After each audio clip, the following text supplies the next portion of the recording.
Bienvenue à cette présentation de la vidéo sur les obligations légales, partie 1. Je m'appelle José. Ce vidéo a été préparé par l'Unité de développement communautaire du gouvernement de l'Alberta. Avant de commencer, je voudrais mentionner que l'objectif de notre série de vidéos sur le perfectionnement des conseils d'administration est de s'assurer que les administratrices et les administrateurs d'organismes sans but lucratif ont les connaissances, les compétences et les outils de base pour réussir dans leur travail. Nous sommes conscients que certains d'entre vous ne sont pas membres d'un conseil d'administration et ce n'est pas un problème. Sachez cependant que les renseignements, les concepts et les idées sont présentés du point de vue des membres d'un conseil. De plus, les renseignements présentés ici servent d'introduction ou de rappel pour s'assurer que les administrateurs ont la compréhension de base des concepts et principes de gouvernance nécessaires pour réussir dans leur travail au sein d'un conseil. Nous avons d'autres ressources que vous êtes invités à utiliser, comme notre boîte à outils. Un lien dans la description de cette vidéo vers notre boîte à outils mène à des ressources et à des liens supplémentaires qui pourraient vous aider, vous et votre organisme sans but lucratif, à résoudre vos problèmes de gouvernance. Cette boîte à outils comprend une copie des diapositives présentées dans cette vidéo et toutes les vidéos de notre série sur le perfectionnement des conseils. Vous pouvez également cliquer sur le bouton d'abonnement ci-dessous et activer les notifications afin de vous abonner à notre chaîne YouTube et de recevoir des notifications de nouvelles vidéos. La dernière chose que je veux mentionner avant de commencer est que dans la présente vidéo, nous ne fournissons pas de conseils. Les renseignements fournis dans cette vidéo et les documents connexes ne doivent pas être considérés comme des conseils juridiques, ni comme une prestation de services juridiques ou d'autres services professionnels de quelque nature que ce soit. Nous voulons simplement vous transmettre des renseignements qui, selon nous, aideront les administrateurs qui s'occupent de la gouvernance et des opérations de leur organisme. À la fin de cette vidéo, vous serez en mesure de faire ce qui suit. Expliquer les obligations fiduciaires qui incombent aux administrateurs et la façon dont elles s'appliquent à cette personne. Expliquer les normes de diligence subjectives et objectives dans le cadre de l'obligation de diligence et expliquer comment les membres d'un conseil peuvent s'acquitter de leurs obligations fiduciaires. Alors, sans plus tarder, allons-y. Dans cette vidéo, je vais d'abord parler des sources d'obligations et de responsabilités des administratrices et administrateurs, puis nous verrons les obligations fiduciaires, en particulier l'obligation de diligence. En tant qu'administrateur, vous vous êtes peut-être demandé d'où proviennent vos obligations et vos responsabilités. Les administrateurs ont des obligations et des responsabilités qui découlent des textes législatifs. Que sont les textes législatifs? Ce sont les règles qui sont inscrites dans les lois et que vous devez suivre. Si votre organisme est constitué en société en vertu de la loi sur les sociétés, par exemple, pour conserver son statut de société, il devra respecter les exigences et les obligations inscrites dans cette loi. En plus de la législation sur la constitution en société, il existe d'autres lois que vous devez respecter, comme les normes d'emploi, les lois fiscales et la loi sur les droits de la personne. Bien que toutes les lois ne s'appliquent pas à votre organisme, les membres du conseil doivent connaître et respecter les textes législatifs qui touchent leur organisme. La common law est la source suivante de responsabilités et d'obligations légales des administrateurs. Pour l'instant, je dirais simplement que la common law est principalement fondée sur les décisions des tribunaux et qu'elle comprend des obligations fiduciaires. J'y reviendrai plus en détail dans quelques minutes. Les pratiques exemplaires sont la troisième source d'obligations et de responsabilités des membres d'un conseil. Comme leur nom l'indique, les pratiques exemplaires sont des idées efficaces et utiles que votre organisme peut choisir d'adopter. L'adoption de pratiques exemplaires peut aider à clarifier les rôles au sein de l'organisme et vous outiller pour exercer une surveillance active des activités de votre organisme. Les descriptions de postes et les contrôles internes sont des exemples de pratiques exemplaires. Une politique selon laquelle au moins 2 administrateurs doivent signer tous les chèques de l'organisme constitue un autre exemple de pratique exemplaire courante. Grâce à cette politique, personne ne dispose d'un accès complet à l'argent de l'organisme. Comme vous le savez sans doute, il ne s'agit pas d'une loi. Vous n'êtes pas légalement tenu d'adopter une telle pratique, mais c'est un exemple de pratique exemplaire. Elle permet au conseil d'administration de contrôler ou de superviser les finances de l'organisme. Les normes volontaires sont la dernière source que nous examinerons. Il s'agit d'un ensemble de normes ou de règles que les conseils sont libres d'adopter et qui les aideront à mieux gérer l'organisme. Semblables aux pratiques exemplaires, les normes volontaires ne sont pas exigées par la loi. Les organismes ne sont pas tenus de respecter des normes volontaires, mais ils peuvent choisir de le faire. Le programme de normes d'Imagine Canada est un exemple de normes volontaires. Il s'agit d'un ensemble de règles que votre organisme peut choisir de suivre. Il comporte de nombreuses étapes et obligations que les organismes membres doivent remplir au cours de l'année parce qu'elles sont bénéfiques pour le fonctionnement de l'organisme. En regardant maintenant ce graphique presque complet, rappelez-vous que nous avons parlé du fait que certaines sources sont obligatoires et d'autres facultatives. Cette flèche indique que les obligations légales se trouvent dans la moitié supérieure du graphique. De fait, tout ce qui se trouve dans la moitié supérieure du graphique fait référence aux obligations que vous devez respecter. Ce sont des lois et tous les organismes et conseils doivent les respecter. La moitié inférieure du graphique illustre les responsabilités volontaires qui sont facultatives. Les organismes peuvent choisir de les adopter ou non. En d'autres termes, vous n'êtes pas légalement tenu de suivre les pratiques exemplaires ou les normes volontaires. Mais si vous les suivez, c'est parce que vous croyez qu'elles seront bénéfiques pour votre organisme. Maintenant, nous pouvons également regarder ce graphique d'un autre point de vue. Comme vous le voyez, cette autre flèche divise le graphique selon ce qui est plus explicite du côté gauche et plus implicite du côté droit. Le côté gauche du graphique regroupe des sources plus explicites. Cela signifie que les choses qui se trouvent du côté gauche sont plus clairement exprimées ou démontrées. Rien n'est sous-entendu dans ces sources. En général, elles sont écrites très clairement et vous pouvez les consulter facilement pour savoir ce qu'elles exigent. Le côté droit du graphique regroupe des sources plus implicites. Cela signifie que les sources sont plus implicites ou suggérées qu'expressément énoncées. Par exemple, les descriptions de postes ne sont pas les mêmes dans tous les organismes. Elles peuvent être différentes dans chaque organisme et peuvent changer au fil du temps. Cependant, il est généralement admis que les descriptions de postes sont utiles. La présente vidéo et celle intitulée « Les obligations légales, deuxième partie » porte sur la common law. Nous allons maintenant nous concentrer sur les obligations fiduciaires et en particulier sur l'obligation de diligence. Qu'est-ce que le common law? Outre les obligations légales qui sont inscrites dans les textes législatifs, les membres d'un conseil d'administration doivent aussi comprendre l'incidence de la common law sur leur organisme. La common law est l'ensemble des lois qui sont liées à la jurisprudence. En termes simples, ce sont les décisions que prennent les juges dans les affaires devant les tribunaux. C'est un système de règles fondé sur des précédents. Ainsi, chaque fois qu'un juge prend une décision au tribunal, cette décision est légalement appliquée et elle devient un précédent, ou une règle que d'autres juges suivront dans des affaires similaires. La common law est unique parce qu'elle ne se trouve dans aucun code ou législation et qu'elle n'existe que dans les décisions judiciaires antérieures.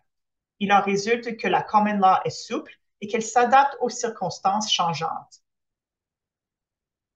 Alors, quel est le rapport entre la common law et les membres d'un conseil? Dans leurs décisions de common law rendues au sujet de conseil d'administration, les juges tiennent compte de l'obligation fiduciaire des administrateurs. Qu'est-ce que l'obligation fiduciaire? Obligation fiduciaire est un terme juridique. Il fait référence à l'obligation pour une personne d'agir principalement au bénéfice ou dans l'intérêt d'une autre personne, en raison du poste qu'elle occupe. L'obligation fiduciaire est l'obligation la plus fondamentale des membres d'un conseil d'administration. Les administrateurs sont les fiduciaires des organismes sans but lucratif. Cela signifie qu'ils ont l'obligation légale d'agir principalement dans l'intérêt et au bénéfice de l'organisme, et ce, en tout temps. Je peux vous dire ceci. Dans environ 75% des consultations que donne notre unité, les problèmes sont directement liés aux obligations fiduciaires. Ces problèmes pourraient facilement être évités si tous les administrateurs s'acquittaient de cette obligation fondamentale et agissaient dans l'intérêt de l'organisme. Les obligations fiduciaires peuvent être divisées en deux volets principaux. Le premier est l'obligation de diligence dont je vais parler, et le second est l'obligation de loyauté que nous examinerons dans notre deuxième vidéo sur les obligations légales qui contient également de l'information sur les conflits d'intérêts. Alors, qu'est-ce que l'obligation de diligence? L'obligation de diligence signifie qu'il faut être informé et agir avec compétence et diligence selon une norme de diligence. Les membres d'un conseil doivent agir avec un certain niveau d'habileté et de compétence. Ils doivent savoir ce qui se passe dans leur organisme et agir avec compétence et diligence lorsqu'ils traitent de toute question liée à l'organisme. L'obligation de diligence exige que les administrateurs prennent des décisions de façon éclairée et indépendante. Cela ne signifie pas que la loi exige que ces personnes soient des experts, mais elle exige qu'elles agissent en fonction d'une norme de diligence particulière. En termes simples, chaque membre d'un conseil doit faire de son mieux en fonction de sa formation, de ses capacités, de ses compétences et de son expérience. Comment un administrateur peut-il remplir son obligation de diligence? En une phrase, en étant prudent et en faisant preuve de diligence raisonnable. Par diligence raisonnable, nous entendons le niveau de discernement, de prudence, de diligence et de compétence auquel on pourrait raisonnablement s'attendre d'une personne dans des circonstances particulières. En termes simples, cela signifie qu'en tant que personne raisonnable, un administrateur doit être attentif, comprendre autant que possible les affaires de l'organisme et prendre les meilleures décisions pour l'organisme.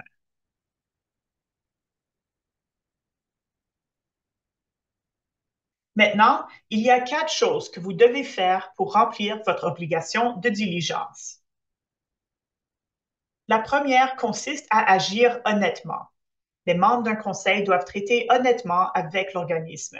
Ils ne doivent pas agir à des fins autres que celles de réaliser la mission première de l'organisme. Les administrateurs doivent également réfléchir honnêtement à leur capacité d'agir dans l'intérêt de l'organisme. Par exemple, si un administrateur, pour quelque raison que ce soit, n'a plus le temps de se préparer et d'assister aux réunions du conseil, il doit en aviser la présidence du conseil. Si aucune solution ne peut être trouvée, il pourrait devoir démissionner de son poste au sein du conseil. C'est la façon honnête d'agir.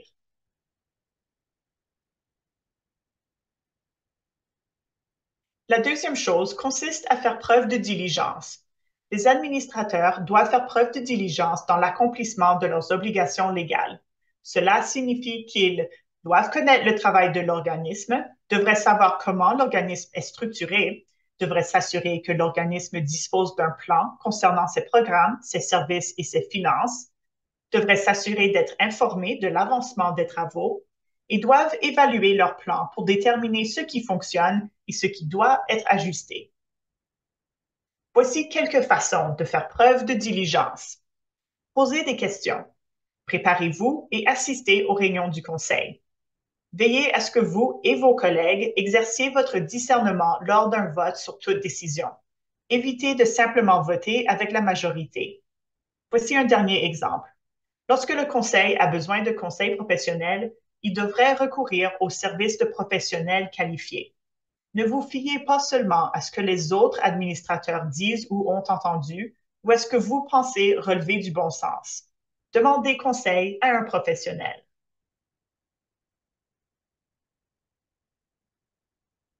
La prochaine façon de remplir son obligation de diligence et de faire preuve de diligence raisonnable consiste à exercer le pouvoir.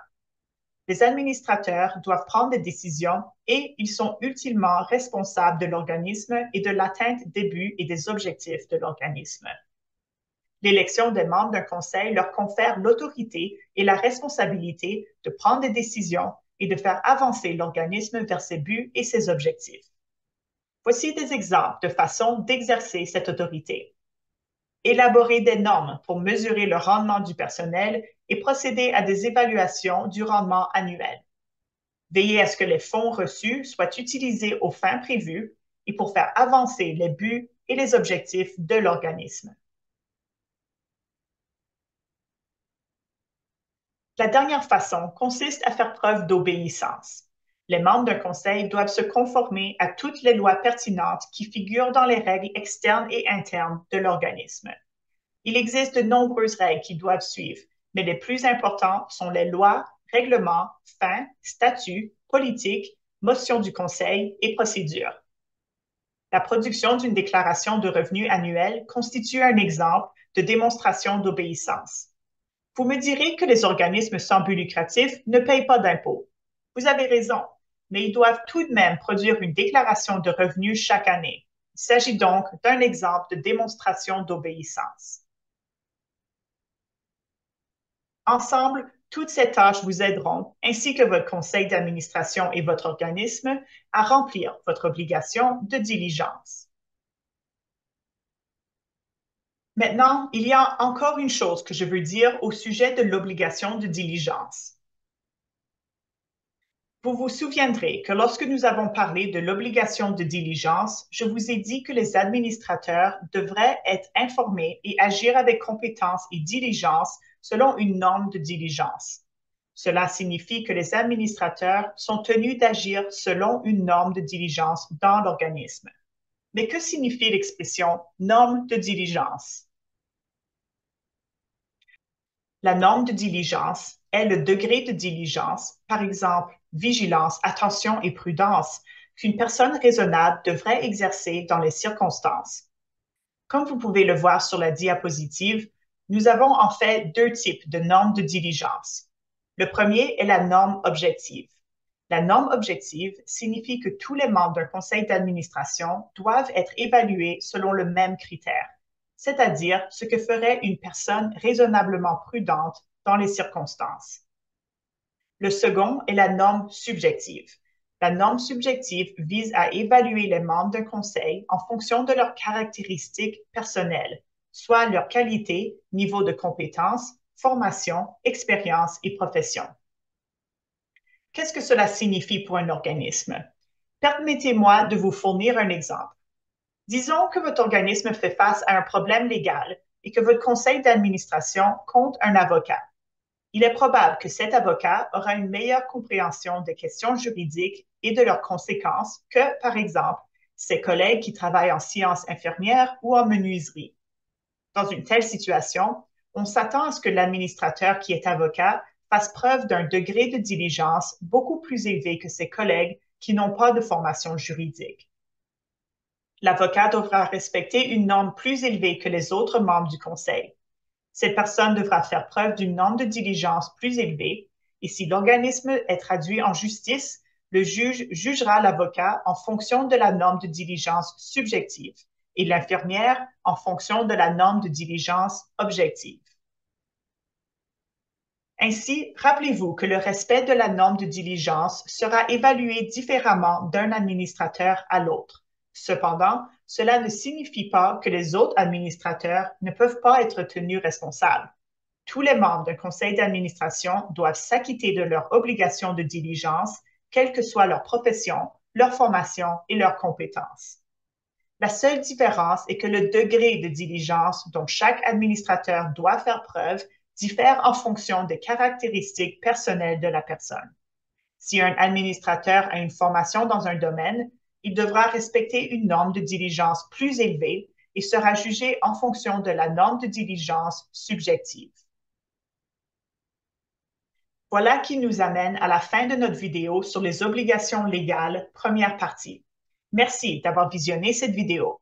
Nos coordonnées figurent sur la diapositive et se trouvent également dans la boîte à outils.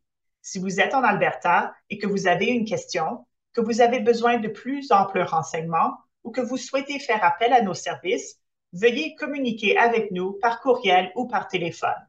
Vous pouvez également accéder à nos ressources et vous inscrire à nos webinaires par l'intermédiaire de l'Alberta Non-Profit Learning Center, le centre d'apprentissage sans but lucratif. En outre, si vous souhaitez être informé de nos futurs services et ressources, veuillez fournir votre adresse courriel dans notre formulaire d'inscription.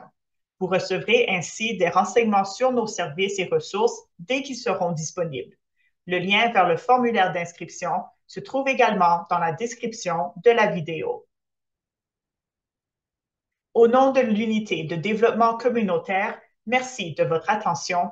Prenez soin de vous et n'oubliez pas que nos collectivités sont plus florissantes grâce à tout ce que vous faites. Merci et au plaisir de vous revoir.